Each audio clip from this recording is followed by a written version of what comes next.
I wanted to share something with you. I've been going through the church fathers also off and on, along with the Dead Sea Scrolls, trying to compare the terms, the idioms, things like that, make sure they're the same.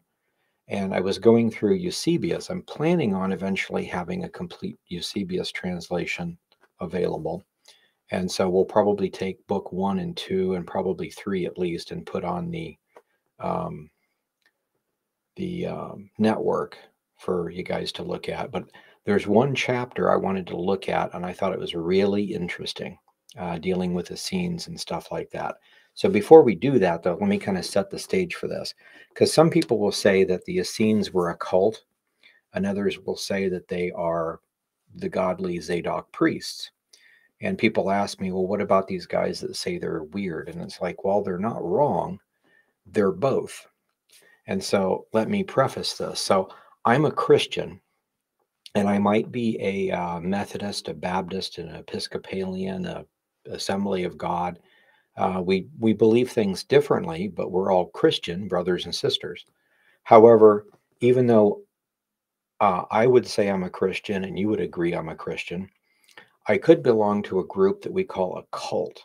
Now, all cults, Christian cults, would claim that they're a Christian. But as a Christian that follows the Bible, I would say they're not Christian. If the Bible's true, they are so corrupt in their doctrine, or so they change the terms so much that they're not Christian. I can't say that I'm the kind of Christian that worships Lucifer. There is no such thing. Now, from the world standpoint, they would just say this is a Christ Christian and a Lucifer Christian, because if you claim to be it, that's just what you are. And they don't make a differentiation for anything like that. But you and I would say that there's Christians and there's cults, okay? So at the same time, there are Jews, and there are Jews that followed the scriptures correctly, awaited the Messiah, and then there were Jewish cults. And the Essenes, of course, would say the Pharisees and the Sadducees would be cults. If you think once you're dead, once you die, you're dead, and there's no Messiah, or the Messiah is just a guy, that kind of stuff, that's not Judaism. It's not Christianity. So you could claim to be Jewish, but you're not really the proper Jewish religion. You've apostatized, you have made your own cult out of it. And so we have the same thing with the Essenes. There were people that called themselves Essenes or Zadok priests that were not. They were Gnostic. And in the first century, you have Gnostics, and that's basically a term for a cult. So in the beginning, you have Jews and you have Gnostics that twist Judaism. This is totally separate from Pharisees and Sadducees. These are just really weird cults. And then when Christianity comes along, you have Gnostics being Christian in doctrine. So Judeo-Christian, so to speak. And so, but they wouldn't be Christian per se, they'd be a cult. The founder of the Gnostics in the Christian age was Simon Magus, the guy mentioned in Acts chapter um, 8, I believe. Anyway, the Simon Magus that Peter rebuked for trying to buy the Holy Spirit. So he's called the father of the Gnostics. So anyway, I bring this up because there is an account of a group of people that are called Therapeutae in Egypt. And a lot of people say, okay, they were a wacky cult. Well, I'm sure there are people claiming to be Therapeutae that are a cult, and people claiming to be Christian, or Therapeutae that are Orthodox, because that kind of happens all over. The term is used differently by different groups. So I just want us to understand that. So if someone comes and says, I'm a Christian, you got to figure out if they're really a Christian or a cult. If they say I'm an Essene, back then you'd have to think, okay, are you an Egyptian Essene or are you an Essene? And then somebody might come and say I'm a Therapeutae. It's like, okay, tell me a little more, because everybody down there claims to be, the cool one. And so with that in mind, we want to look again, just real briefly, at what the Essenes taught. So the Essenes, in a nutshell, said that they followed the original Judaism. And the Pharisees and the Sadducees, basically, for whatever reason, however it worked, created a cult. So if you were a full-blown Pharisee or Sadducee, you weren't really Jewish. You were a son of darkness. You were a cult, okay, and by their standards. And they said basically what true Judaism teaches is that we have a sin nature. The Messiah, who is God incarnate somehow, but yet separate from the Father, will incarnate in human form and die to pay the penalty for our sin. And this event will happen here. And they give the date on their calendar, and they were correct. And that begins what's called the age of grace. And then they begin to prophesy several other things. So when the Sadducees and Pharisees came along and said, no, there is no such thing as a virgin birth, that means something else. The Messiah is just a guy that fights a war and dies. And salvation is by kicking the Romans out, basically, so we can have heaven on earth. And the Essenes would say, no, that's not even close. If you believe that, you're not a believer. And we would agree. Some cults would say stuff like that. Jesus isn't really God. Salvation is something else because when you die, you're dead. There are weird cults like that that claim to be Christian, but teach things like that. And we'd say they're not saved. They're not Christian. So the other thing that I want to draw your attention to before we get started is the concept of asceticism and allegories.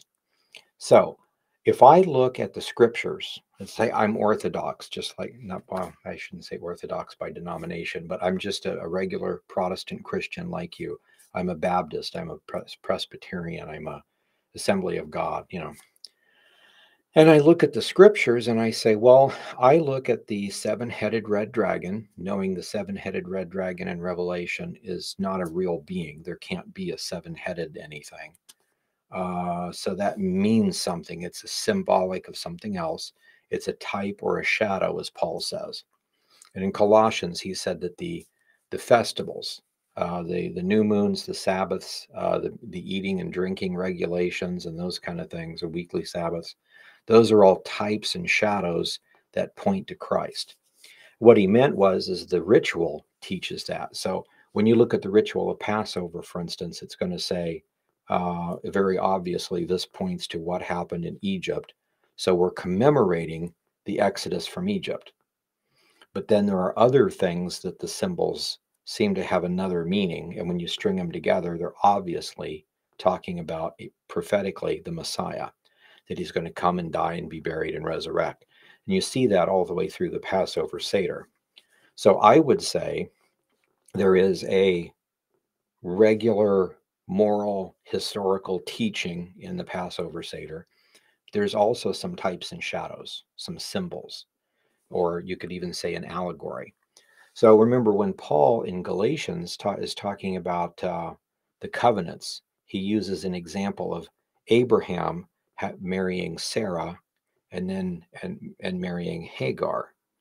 And Hagar gives birth to Ishmael the natural way, and Sarah is barren, but eventually Sarah has a child through a miracle. And so he's trying to show that this is the human way of doing things, the godly way of doing things, or God intervening in history. And he actually says in Galatians, these things are an allegory or a type of the covenants. Now, he doesn't mean that there really wasn't an Abraham, a Sarah, or a Hagar, Isaac and Ishmael. They really did exist. But the story, and it's a correct historical story. It's not a made up one. It's completely historical. But God did what he did to show something. So there's a hidden meaning, type, or shadow in there.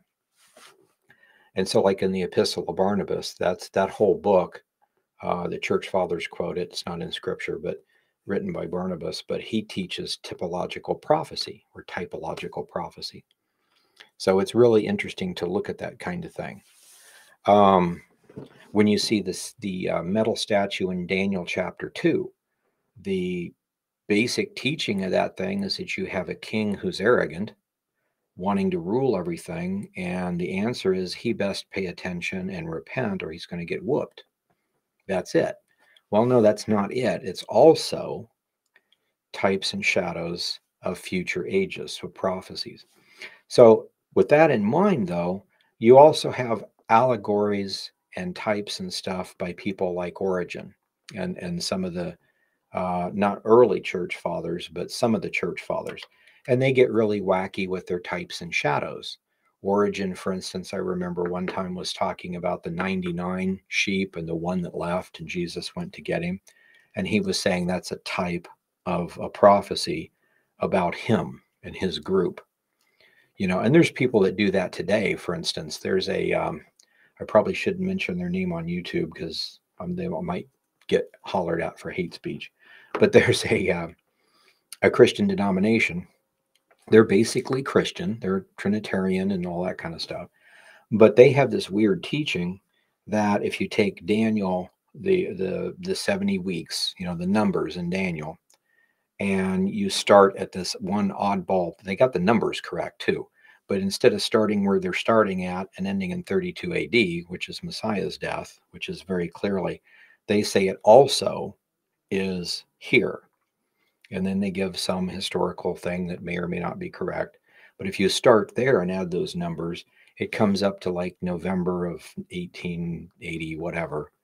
And that just so happens to be when their founder founded their denomination. And so they actually teach that Daniel chapter 9 points to their denomination. And eventually all denominations will flow into them and they'll take over the world and this kind of stuff. And so you and I would look at that and say poppycock. It's ridiculous, but there are people that do that kind of stuff. Cults and then Christian groups that just take things too far.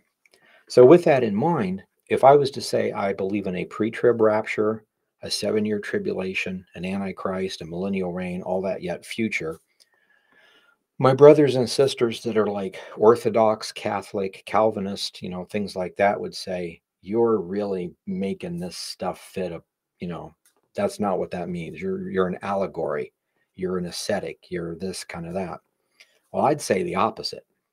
So my point for bringing this up is when you see an ancient church father that says these guys were ascetic, meaning they walked away from the world and lived in a cave and this kind of stuff, was that because of persecution? Or is that because they're weird? When they say they believed in types and symbols and allegories, does that mean they believed in Bible prophecy and that the symbols point to future things? Or are they weird like Origen and this one church I'm referring to? So you have to look careful and see.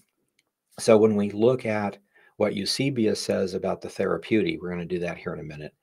They're going to say that they're ascetic, that they are allegorists, that they have weird ideas of types and symbols. Well, so do I. What is it? We got to get specific and see what it is we're talking about. So let me bring this up and look at this. This is really interesting to me anyway. And this is in Eusebius. Eusebius is the father of church history. And he wrote in 325, but he basically says, I'm going to try to do this as best I can. Not everything, but in a nutshell, tell you what happened from Jesus to the Council of Nicaea when the persecutions finally ended. So it's that persecuted history. So he writes 10 books of church history. They're relatively small, 10, 15 chapters apiece, that kind of thing. And about under Nero and about under Trajan and about under Claudius and what happened to the church at that time, the cults that came up and how the church, all this kind of stuff. So when you start studying church history, rather than getting bogged down in a bunch of stuff, first thing I'd recommend is just simply reading Eusebius's ecclesiastical history. And there's several versions out there, and most of them are probably put together in the 1800s, 1700s, so they're just very wordy. I love King James, but some people will say, I read the King James and it's not like an NLT or a NASB or whatever. It's hard. I have to read it 3 or 4 times to figure it out. And some people are like that. Well, anything in the 1800s, not so much late 1800s, but early 1800s, late 1700s, it is kind of hard for a lot of people to read. So anyway, this is part of what I'm going through, but I want you to look at this. This is really interesting. So he says this about this group in Egypt. He just got through in chapter 16. This is book right here. This is book 2, chapter 17 of Eusebius's ecclesiastical history. and it's about Philo's account of the Therapeutae. Philo was a Jewish person at the time that wrote a lot of history. So he just got through in chapter 16 talking about how Mark founded the church in Alexandria. And then what do you know? There's some interesting people already in Alexandria. Now, according to the Dead Sea Scrolls, the story is that the persecutions got really, really bad, and the Zadok priests started being assassinated. And so one of them, either rightly or wrongly, took the prophecy of Isaiah, I think it's chapter 18, about there would be a pillar and a temple in the land of Egypt. And he took that as something he was supposed to do. And he actually went down to Egypt, and they built an Essene temple down there somewhere close to Alexandria, but doesn't really say specifically. And they stayed down there until it was safe to come back. The basic idea is that Israel is between the Seleucid Empire to the north and Egypt to the south. The Seleucid Empire, the idiot that was ruling it, was saying, you will do what I tell you to do. You'll dress like a Greek. You'll use Greek money and a Greek calendar. You'll worship the Greek gods. And if you don't do that, I will kill you. And in Egypt, they were saying, we just want you to pay taxes. I don't care if you worship a rock. Just build your temple. Don't hurt anybody. Treat people with respect and pay taxes, and we're fine. And so there's lots of polytheism and weird religions down there, but no persecution as such. And so that's why they did that. And that may or may not be the exact fulfillment of Isaiah, but it very easily could be. So we should expect to run into Essenes, godly Zadok priests, in a Zadok temple down in Alexandria somewhere. So Mark goes down, starts the church down there, and then Eusebius says this: it is said that Philo became acquainted with the Apostle Peter when he was preaching in Rome during the reign of Claudius. So he's introducing Philo at this time. So Peter did preach in Rome, and there's a whole story about him and Simon Magus and the things that happened and how the church began to spread through Peter and Paul in Rome in the 60s AD. Fascinating stories. But anyway, while all this was going on is when Philo met Peter and was convinced about this and started thinking about Christianity and the prophecies, and he began to convert. So anyway, so it's Philo became acquainted with Peter during the reign of Claudius. And he said, because some people are always debating this stuff. He says, this is not at all improbable, since the writing that I'm actually referring to you is composed and contains church rules that we observe today. So in other words, when somebody says, oh, those weird Christians, they sacrifice goats on top of hills. Well, no Christian ever done that, so I don't know where you got your information. And he's saying, no, when he writes all this stuff, he's not a convert yet, but he's accurately telling what Christians do. So he apparently was there, and he's being a fair reporter. It's pretty obvious by the writing. It says that since he actually describes the lifestyles of our ascetics, and again, that could be weird people like the Gnostics that live out in the mountains and meditate and do strange things, or it could be people that leave the cities for the country for safety. Okay, so we'll see what we're talking about. So in one sense, I'm not an ascetic at all. In another sense, I'm kind of an ascetic. Okay, so he proves by talking about them in this way, he proves he not only knew them, but apparently approved of them and highly respected, as he also highly respected the apostolic men of his time. So he highly respects Christians, and apparently he agrees with, maybe not part of them or practice, but he agrees with knows and approves of these Therapeutae, whoever these guys are. Okay, so he goes on, begins to describe. He says, these ascetics seem Hebrew since they observe the lifestyle of the Jews. By that I mean the custom of the ancients. So I'll stop there for a minute because this is interesting. In the text, over and over again, they talk about how if you follow the way, that's the belief that the Messiah would be God incarnate and come and die for our sins, the old true Judaism, not the Pharisee stuff. If you believe that, you are an Essene, you follow the Zadok priests, you're not following the cults that sprang up later, the weird political factions. And they refer to themselves as the ancients. I just thought this was really interesting. Over and over again through the scrolls they do. So the ancients would be, Abraham, Isaac, Jacob, the prophets, and they, according to them anyway, they believe basic Christian doctrine. Okay, so, and he's saying here, these ascetics seem Hebrew and they observe the lifestyle of the Jews. Jews in general, Pharisees, Sadducees. Oh, I mean, by the custom of the ancients. Okay, so now you're talking Essenes.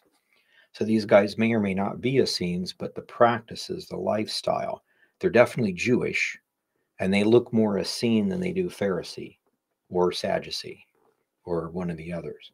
Okay, so let's go on. So it says, talking about Philo, in his work entitled On a Contemplative Life. And that gets you scared because today we have stuff that's like contemplative prayer. And that means, and it's weird, it should be contemplative, I'm trying to figure something out, and meditative, I'm zoning out. But modern, they've flipped those. And so contemplative prayer is like when you just repeat a phrase over and over again until it puts you in a trance and then you see stuff. Well, biblically, that's called sorcery and that's forbidden. So a contemplative life might be something like that, or it may not be. So if it's something from the Desert Fathers or further up in that road, it's going to be Gnostic junk. But again, Gnostics claim to be Christians or claim to be Jews. So which is it? So he does this work. He says it's entitled On a Contemplative Life, also called A Life of Prayer. I like that title better. After first affirming that he will not write anything untrue or anything speculative about them, he says these men are called Therapeutae, and the women with them are called Therapeutarides, I guess is how you'd pronounce that. But this is interesting. So people have talked about the Therapeutae as being a cult. And remember, the word Essene is from a Greek word meaning healer. Therapeutae, you can probably guess. Therapeutic, healing, getting well, wellness. So the Therapeutae are healers. So very interesting. They follow the way of the ancients. They have the same belief system. They're respected like other Christians. They're awaiting Messiah. They call themselves a different name, but the name means healer again. So pretty interesting.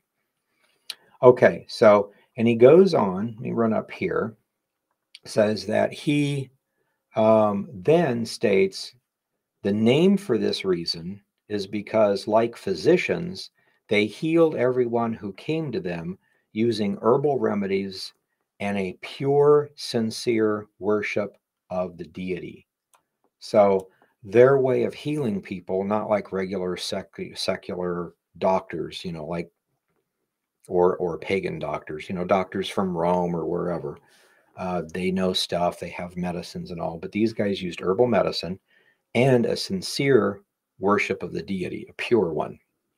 And again, if we're talking about the way of the ancients, it would be Hagi type medicine or Hagi type herbal medicine. So interesting so far. And then it says whether Philo names them Therapeutae because it suited them as healers or whether they already had that name, no one knows. It does not need to be discussed here because the name Christian had not yet been known everywhere. However, Philo bears witness that they renounce their property, saying this: when they begin their philosophical way of life, they turn over their property to their relatives. They renounce all the cares of the old life, and they leave the city to dwell in the country. Well, that's kind of ascetic. You retire and go to the country and live out your life. and in the country and in secluded gardens. Gardens is where you grow food and herbs and stuff, knowing very well that associating with people of a different faith is unprofitable and harmful.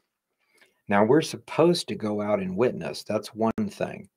But like letting your daughters date pagan kids, letting them go to a school where they try to confuse them, say Christianity is fake, the gender fluidity, all the weird stuff that's going on these days, or get involved in gangs, like the stuff that's happening sometimes. We don't want that. So it's best sometimes to pick up and move out to the country where you don't have to mess with inner city weird problems. So drugs and human trafficking and all that kind of stuff. So that's what we're talking about for the family, not the witnessing part, but living around, being friends with unbelievers that will lead you into sin. It's not profitable. Believe me, you might make some money, but you're going to regret it. And it's actually harmful to your family. So they do this. They just pick up and leave. If you could pick up and leave from a place where you constantly hear gunshots and sirens and see dead people on the streets, to some nice suburb where everybody, hi, we're your neighbors. You can trust your kids with them. Everything's fine. That's where you'd want to go. So he goes on and says, that's what Philo said. So now Eusebius is saying it's logical to assume that they did this under the guidance of the Spirit to live out the same zealous faith of the ancient prophets. The universally accepted work called the Acts of the Apostles, that's our Acts in the Bible, records that all the companions of the apostles also sold their property and distributed it to all, to the necessity of each one, so that there was no want among them. Scripture says, and then he quotes Acts chapter 4, as many of those that were possessors of lands and houses sold them, brought their prices and the things that were sold, laid them at the apostles' feet. And so that's how Christianity would get started. It doesn't mean that you should sell everything and be a vagabond. That was not the case at all, and that's actually forbidden in other places. But in this case, you're wealthy. You bring your wealth, your buildings, the money, your scrolls, your knowledge, your gifts for the sake of the church. So anyway, Philo testifies to these facts like those described in Acts, but then he adds the following, again about the Therapeutae. They are found everywhere in the world, for it is fitting that both Greeks and barbarians should become Therapeutae. Now that's interesting to me because if I, as a Jew, for instance, if you wanted to associate with the Sadducees, they would only associate with you if you were a Sadducee. If you're anybody else, they don't have time for you. Now, the Pharisees, on the other hand, a little more friendly. They would associate with any Jew, whether they're Pharisee, Sadducee, whatever, unless they're causing problems. But any Jew, they would love to talk with you and convert you and this kind of stuff. But when it comes to Gentile dogs, don't give them time of day. Now, the Essenes, on the other hand, was, I don't care if you're a man or woman, Jew or Gentile, do you worship Messiah? Do you want to study prophecy? Let's do lunch. Unless they're a priest on duty, in which case nobody touch me. I'd be ceremonially unclean and I got to do my work. But when they're not on duty in the temple, they're like, fellowshipping with the brethren. I don't care who you were born by. Do you believe? Are you a brother? And that's the way that it was done. So these guys apparently believed the same way. Anybody could join their order. You didn't have to be Jewish. You didn't have to be Pharisee or Sadducee or whatever. You just had to believe in the way that they taught. He goes on and says, they have many houses of worship, but mainly around Alexandria, Egypt. Now, the temple was supposed to be somewhere around Alexandria, Egypt, and I'm not exactly sure where. It gives a name, but it's kind of debated on where that place was. This is in other Dead Sea Scroll texts. Now, this one being church fathers, this is nice because a lot of times church fathers would say, oh, yeah, it's over there in the corner. So this is what we're getting ready to see. So they have many houses of worship, mainly around Alexandria. Quarterly, this is interesting. Quarterly, their leaders come to a place situated on a small hill just north of Lake Marriott. That is a small lake that's right north of Alexandria, Egypt. And it's almost non-existent now, but anciently it was quite a bit bigger. But you'd have Alexandria sitting on the coast, and then right north of Alexandria, to a certain part, is this lake. And then right on the north side of the lake is this little isthmus. And then right on the north side of that would be the Mediterranean Sea. So they're right on the seacoast, but they have this freshwater lake, and the seacoast for fishing and food and everything. It's like a perfect little spot, like Eden almost. And so that's where they went. But notice this, the leaders went there quarterly. Quarterly. Noah commands that we meet together for fellowship and for study to look at the prophecies on Tekufas, which are the spring equinoxes, spring and fall equinoxes, and summer and fall solstices, the seasonal changes, or quarterly. Very interesting. He had to mention that. So again, we're still seeing the leadership going to the main temple, wherever this is at. So I would love, now that we have an idea of where some of these are, I would love somebody to go to Lake Marriott, or Marriott, however you pronounce that, north of Alexandria, if you could get permission. And you can actually, I looked it up on Google Maps. There's actually a small hill right on the north part of the isthmus that is called some ancient fort. I'm sure that's medieval, but it may be built on the same stuff. If we were able to dig down, what would we find? Another trove of Dead Sea Scrolls? Maybe. They're going to tell us in a minute the kind of things that were there. So anyway, this place was picked for its security. So it was very defendable, like a fort. Its air and its temperature, which resembles their ancient homeland. So this is interesting. A freshwater port, seaport, seawater, kind of like Qumran around the Dead Sea Scroll, or the Dead Sea, and the Mediterranean Sea. I mean, it's just really interesting. So they've already said these guys are Jewish, and this is a lot like their ancient homeland. After describing the kinds of houses that they lived in, which we don't really care about, he describes their houses of worship. That's interesting. In every house of worship, there is a sacred apartment, which they call a sanctuary or a library, where, stored away, the mysteries are the mysteries of their religious life, whatever that is. They do not take food or drink or anything else for the necessities of life in there, but only the books of laws, prophecies, hymns, and other subjects to perfect their knowledge and piety. So I'd like to see what's in their library. So obviously scriptures, but then after other matters, Eusebius says, Philo goes on, talks about a bunch of other stuff, and then says, the whole time, so when they go to the Tekufa or whatever they do whenever they go, and they do their studies there, says the whole time, morning to evening, is constant study. For they read the Holy Scriptures and explain the prophecies of their fathers in an allegorical manner. Now, again, this is where it gets tricky. Some people would say, well, if it's allegorical like Origen and some of these other guys, forget it. They're nuts. If it's allegorical in the sense of being a Protestant, instead of a Calvinist or a Catholic or whatever, then you and I would probably agree with them. Seven-headed red dragons are not real. They mean something. But they're explaining the prophecies, notice this, of the fathers in an allegorical manner. Not necessarily that the morality or the history. And they'll explain this here in a minute. But it goes on and says, regarding the written words as signs of hidden truth communicated in types and shadows.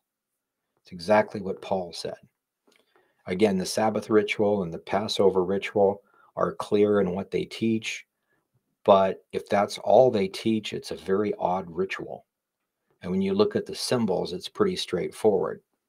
I mean, like for instance, at one point you have a matzah toss, just real quickly, like the Passover Seder. You have a matzah toss and you have 3 unleavened breads in sacks in this thing. You take out the middle one and you tear it, and you take half of it and wrap it in a white cloth and you hide it somewhere. And then the kids have to go hunt for it, and the Passover can't continue until it's brought back. Well, that's obviously a symbol of Father, Son, and Holy Spirit. The middle one is the Messiah, torn for us and buried and then resurrecting. And then they take that and they create what are called Hillel sandwiches. So they take these sandwiches with the bread and they'll put horseradish, really hot horseradish on one side, and something called a haroset on the other, which is a pH balanced sweet thing. And so you eat it hot side first, and as soon as you get done with it, you'll get the honey and the sweet part. The concept is the horseradish is bitter, but the haroset is the antidote. And it's all made possible by the broken body of the one who was buried and resurrected.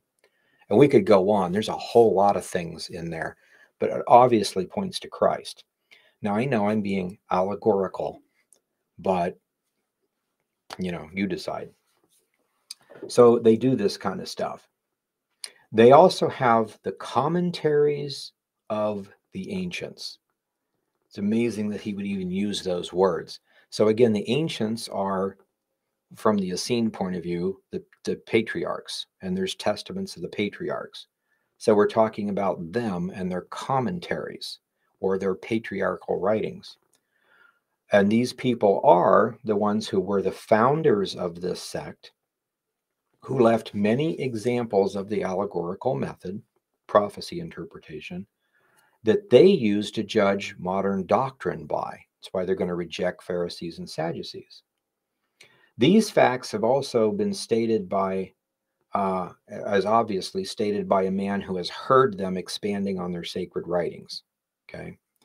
These commentaries of the ancients, which he says they had, were most likely not only the Gospels, because this is Christian time, the Gospels and the writings of the apostles, but probably some of the commentaries of the ancient prophets.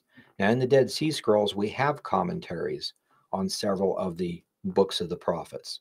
The one that we have the most of, is the most complete, is the commentary on Habakkuk.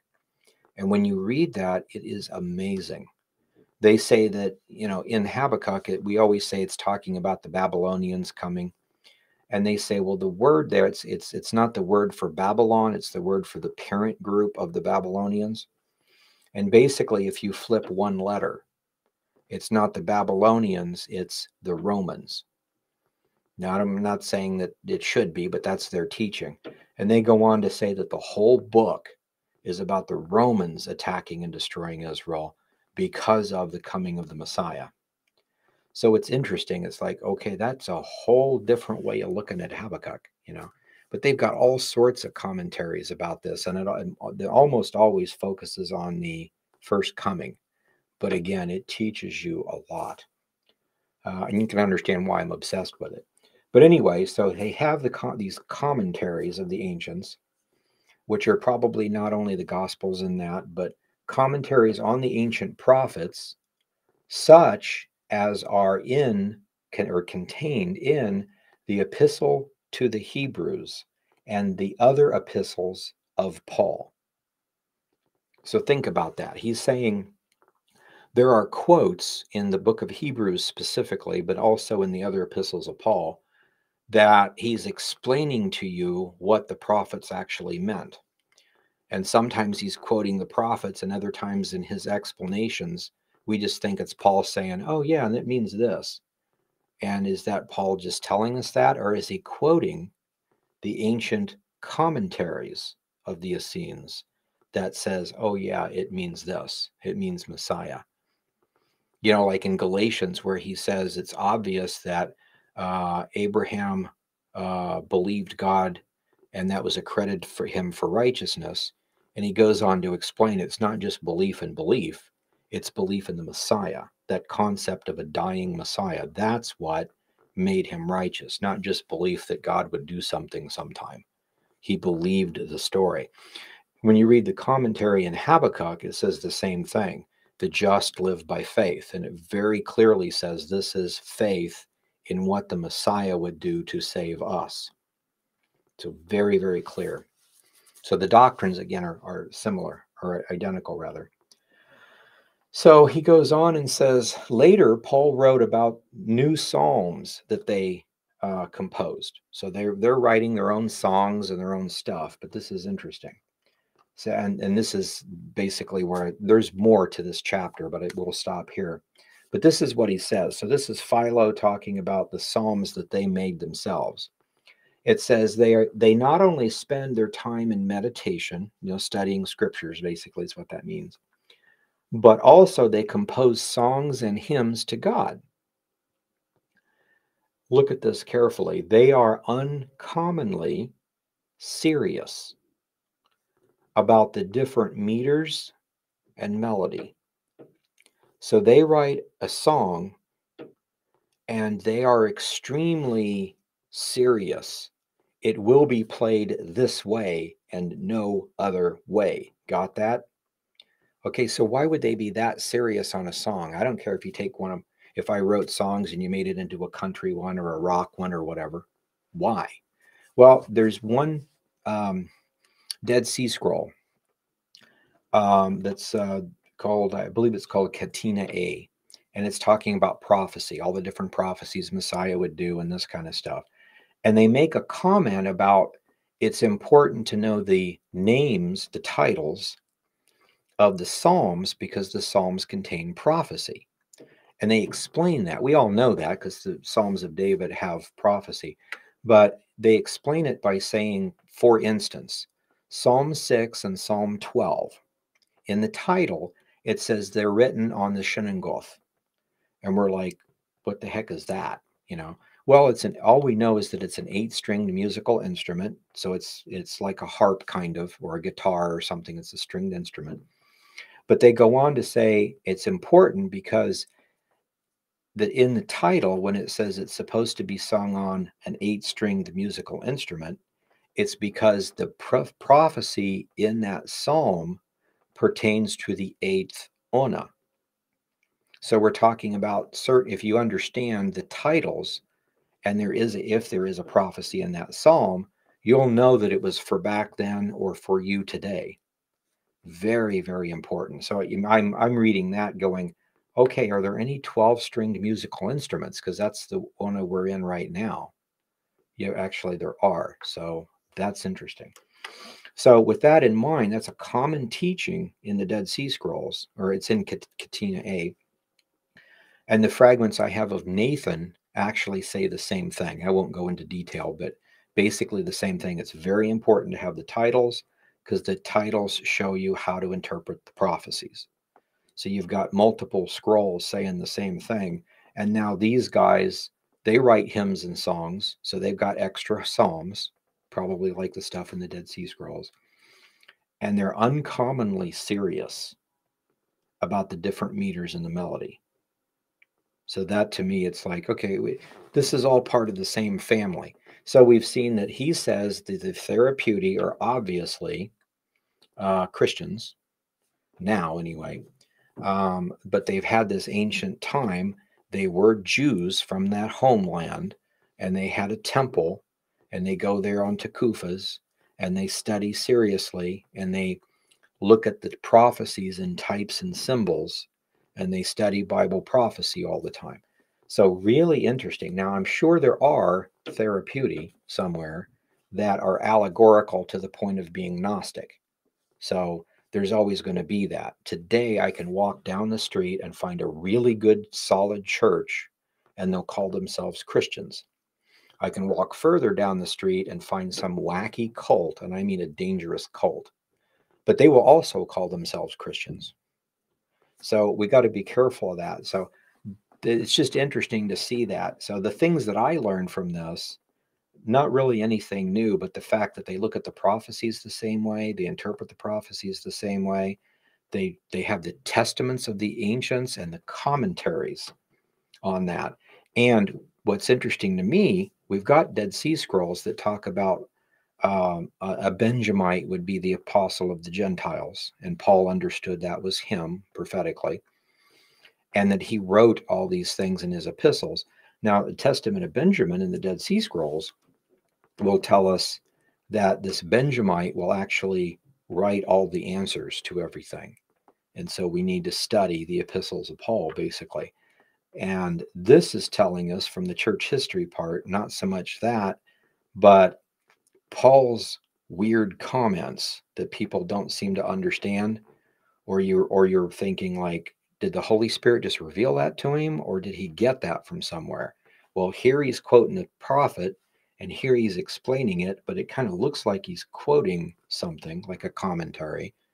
But what is he quoting? Well, this is saying the commentaries of the ancients. So again, this itself doesn't teach us any cool prophecy, but it points us in the right direction. So with the Testament of Benjamin, Philo's accounts as published by Eusebius, and the other Dead Sea Scrolls, we still have a complete, not a complete, but a nothing contradicting. And it's just we're finding more and more information. So I just wanted to share that to you because some people are going to say, no, Therapeutae was a cult and the Essenes were a cult. The way Josephus describes Essenes at a certain part, those guys were weird. Yeah, it's either the translation or he's talking about a cultic breakoff. One of the other church fathers, I think it was Hippolytus, mentioned that there were four main breakoffs of the Essenes. The Essenes called themselves the ancients and kept the same doctrine, which is what they follow the way, like Christians follow the way. Eventually, the name becomes Christian. But some of the breakoffs at that time were those that were Pan-Babylonian, Hyper-Hebrew roots, and I forget the sacred name, the hyper-sacred name people. It's interesting that those would be mentioned specifically as heretical. Not that you can't use the sacred name or be Hebrew roots, but if you push it to the point of causing a division, you're sinning. And they refuse to even fellowship with someone that would divide over something like that. That whole concept. So it's interesting just to see the different groups. So we'll go ahead and stop there for tonight. I just wanted to share with you this whole concept of the Therapeutae. I just thought that was amazing. I'm going down looking at this. Yes, Mark went down and founded the church and then found these guys there. And this is the description. Like, oh my gosh, our long lost brothers. So it's pretty cool to see. So let me stop at this point. And we'll go over to the chat room and see if there's any questions. And actually, before I did that, someone sent me a question that they wanted me to answer. And that question was about the book of Jubilees. And see if I got the question here. Okay.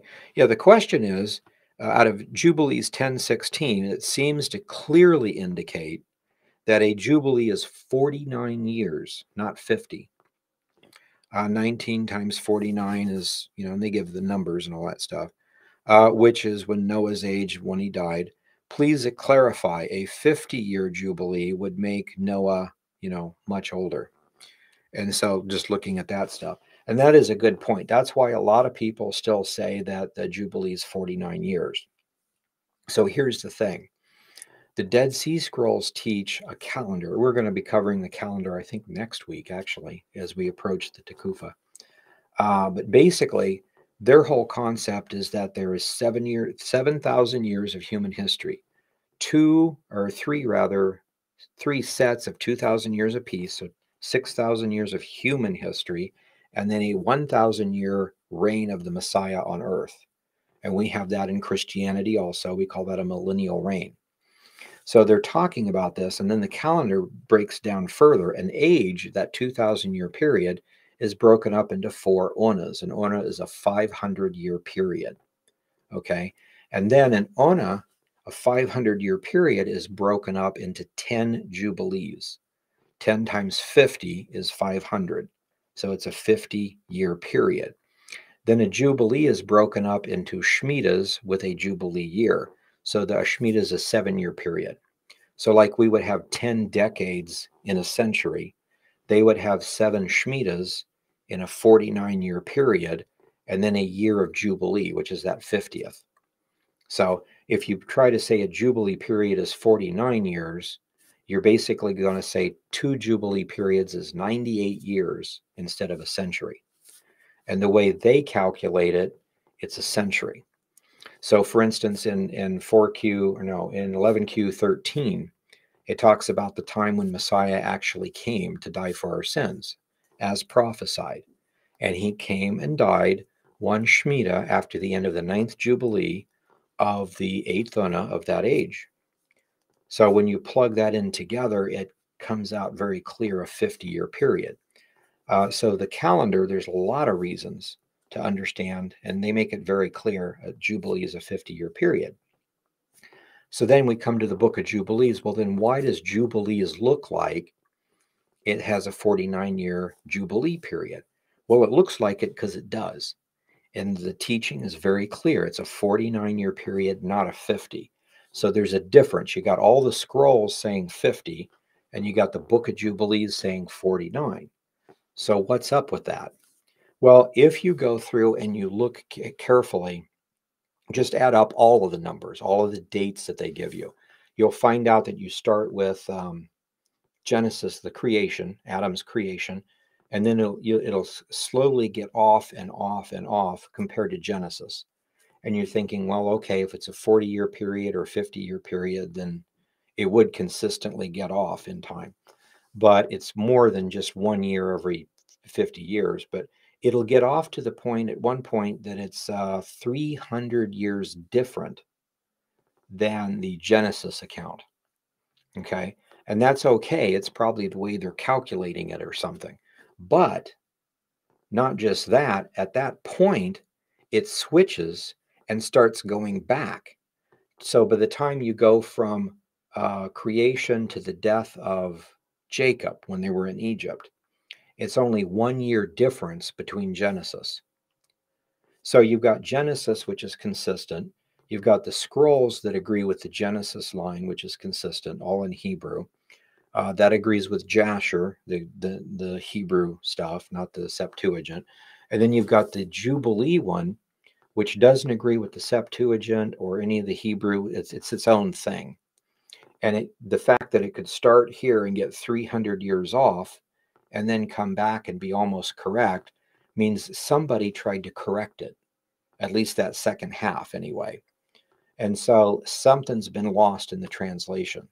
So obviously somebody made the mistake of doing maybe not just the 49 or 50-year jubilees, but other calculations, the way they do that. It's hard for me to wrap my head around that particular calendar.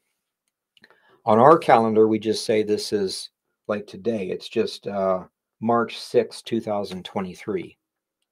It's the 3rd month, the 6th day of the year 2023. It's 2023 years plus 3 months and 6 days. No, I did it again. 2 months. We're in the 3rd month. You see what I'm saying? And so in the Jubilee calendar, it's going to say, well, it's the 2nd day, the 2nd year rather, of that first week, Shemitah, of that first Jubilee, of that first Ona, of that first age. And so you have to stop. It's like saying it's 9:15 or it's a quarter till 9. That sounds like it's the same, but that's vastly different. So anyway, just to say that. So basically, the Jubilees that we have, the dates are corrupted. Now, we can verify that because there's been several chapters of Jubilees that were found in the Dead Sea Scrolls. And when we look at it, the text is identical. Everything is fine. Abraham is Abraham. He went to Canaan. He did this. And The only thing is we have it in fragment form. So we only have a handful of chapters. And I think there's only 2 dates that are in those chapters compared to all the dates in Jubilees. We just don't have that much. But thank the Lord, we have 2 dates. And when you look at those dates, they agree with Genesis, not the Ethiopic version. So it's just like the Septuagint. The Septuagint's the same Bible, the same story, but the numbers are off. Or some people would say the Hebrew is off, Septuagint's right. But either way, there's a difference in the numbers, but not in the stories. So that's basically the answer to that. If we ever get the copy of a full book of Jubilees from the Dead Sea Scrolls, apparently it will match Genesis perfectly, not the other one. So, and you can see stuff. It's the same thing in the book of Enoch. There's a calendar section. And the book of Enoch almost explained like the leap system, but it didn't make sense. I mean, there's one thing that it's like, if that's the way it is, why do you say this? It doesn't make sense. You don't want to use the moon in the calculations, but it's calculated by the sun and the moon. Okay, something's messed up there. So we find that part in the Dead Sea Scrolls, and it actually says you don't use the moon to calculate. It's you calculate by the sun and the stars. So the word moon is in that particular spot is not in the Dead Sea Scroll version. Okay, well, now it makes a lot of sense. You don't use the moon, use the sun and the stars. We can do that. And actually that adds up. But to say you don't use the moon, you use the sun and the moon, yeah, there's something off there. So anyway, it's a translational, like almost like a scribal thing. Don't know if somebody did something on purpose to mess it up or they just added it wrong, but you can tell that they added it up and then they tried to correct it.